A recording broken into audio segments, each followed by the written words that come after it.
পটলগুলো তুলে দেওয়া হয়েছে।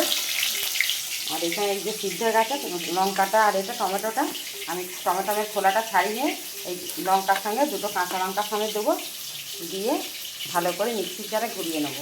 এখানে পটলগুলো ভালো করে ভেজে নেওয়া হচ্ছে, আর এখানে টমেটোর খোলাগুলো আমি ছাড়িয়ে নিয়েছি, নিয়ে এই টমেটোটা মিক্সিতে ঘুরিয়ে নেবো। দেখো মিক্সির জারেতে সিদ্ধ করা টমেটোটা আমি বেটে নিয়েছি, তার সঙ্গে সিদ্ধ করা লঙ্কা ছিল। আর এখানে পটলগুলো ভাজা চলছে, কিছুটা ভাজা হয়ে গেছে, বাদ বাকিগুলো ভেজে নেওয়া হবে। দেখো এখানে আমি গোটা গরম মশলাগুলো নিয়ে নিয়েছি।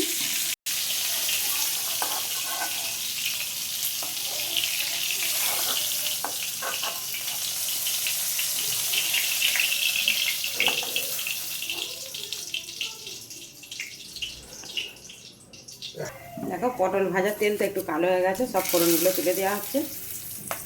ফোড়নটা হয়ে গেলেই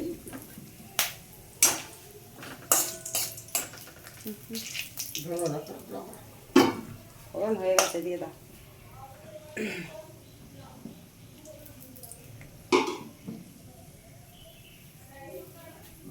টমেটো বাটাটা দিয়ে দেওয়া হচ্ছে। দেখো টমেটো বাটাটা দেওয়ার পর দিয়ে দিচ্ছি আদা বাটা। দেখো এবার হলুদ গুঁড়ো দিয়ে দেবো। আর এখানে আমি দেখো ছানাটাকে পুরো একদম ছিটকুটে ফেলেছি।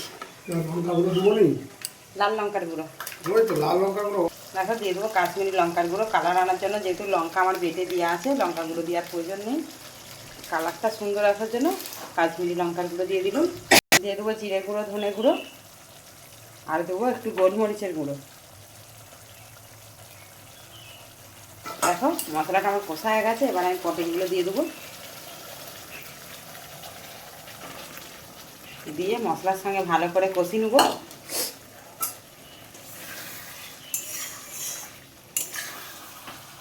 দেখো কালারটা কত সুন্দর এসেছে, কালার দেখলেই খেতে ইচ্ছা করবে, দারুণ কালার এসেছে বলছো তো। দেখো বন্ধুরা পটলটা কষতে কষতে গরম জল ব্যবহার করবে অবশ্যই। আমি এখানে গরম জল করে নিয়েছি, একটু একটু করে গরম জল দেবো আর রান্নাটা হবে।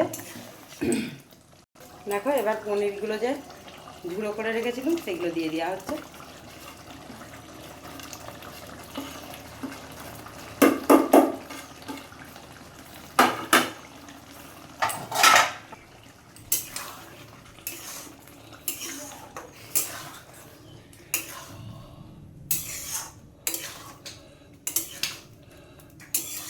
দেখো একদম আমার রান্নাটা রেডি হয়ে গেছে। এবার দিয়ে দেবো গরম মশলা, গরম মশলা দিয়ে নামিয়ে নেবো।